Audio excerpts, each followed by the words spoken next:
9টি word একটা committee গঠন করেছে না ভাই? 9টি ওয়ার্ডে সুন্দর শৃঙ্খলাভাবে করেছেন আপনারা। 9টি ওয়ার্ড সংগঠিত হয়েছে।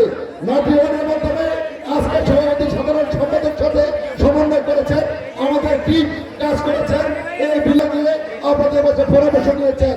আগামী দিনে কাকে কোথায় নেতৃত্ব দিলে আপনাদের ইউনিয়নের সুন্দর সুশৃঙ্খলভাবে নেতৃত্ব বিরাজ করবে সেই লক্ষ্যে আলোচনা করে আমাদের টিম আছে, আমাকে আমাদের টিমের নেতা জানিয়েছেন। আমি একটা কথা বলতে চাই, আপনারা যেমনি ভাবে আমরা জানি আমাদের নেতা শেখ ইউনিয়নে আপনারা সবাই সুশৃঙ্খল এবং ছাত্র জেলার 1 নম্বর ইউনিয়নের সুশিক্ষিত লোক বেশি। এখানে কোনো রকম জঙ্গা বিবাদ করে না, দলের ভিতরে শৃঙ্খলা পালন করে না, আমরা সে বিশ্বাস করি।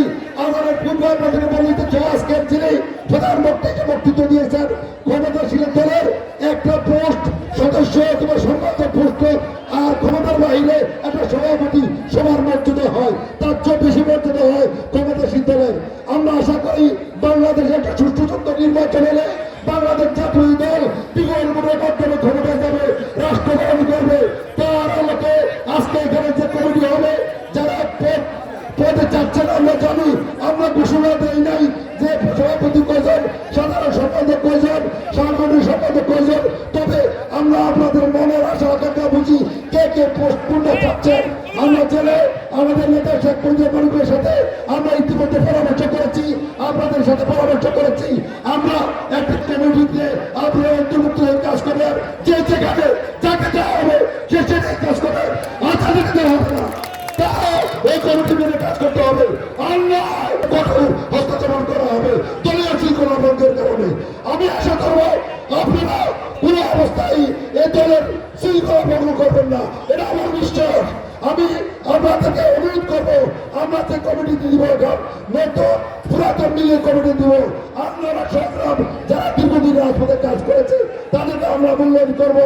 এমন এক কমিটিতে যারা আছে এখানে যারা মারা গেছে তাদেরকে বাদ দিব, যারা ইলেকট্রিক তাদেরকে বাদ দিয়ে 71 সদস্য কমিটি করা হবে। কে সভাপতি হবে, কে সাধারণ সম্পাদক হবেন, কে সাংগঠনিক সম্পাদক হবেন, এমনি ভাবে আমাদের প্রচারণা থাকবে।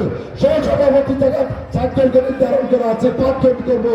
তবে যে যেখানে থাকেন সেখানে কাজ করতে হবে। আমি অনুরোধ করবো আজকের এখানে সবার কাছ থেকে আমি বিদায় দিচ্ছি। বক্তব্য নিয়োজিত করতে পারলাম না। আমাদের শহীদ ইতিহাস আদর্শের এই 31 দফা বাস্তবায়ন করার জন্য আমরা গ্রামে গঞ্জে হাটে বাজারে আপনাদের নিয়ে কাজ করেছি, আগামী দিনও কাজ করবো। আমরা এই দেশের তারেক রহমানকে বাংলা নারীতে আনবো, এটাই আমাদের প্রত্যাশা।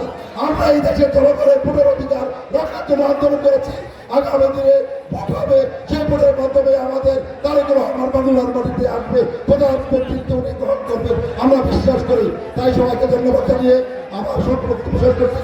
আল্লাহ হাফেজ। বাংলাদেশ, বাংলাদেশ জিন্দাবাদ, দেশের নেত্রী জিন্দাবাদ, তারেক রহমান জিন্দাবাদ, শহীদ জিয়া অমর। আমি এই পর্যায়ে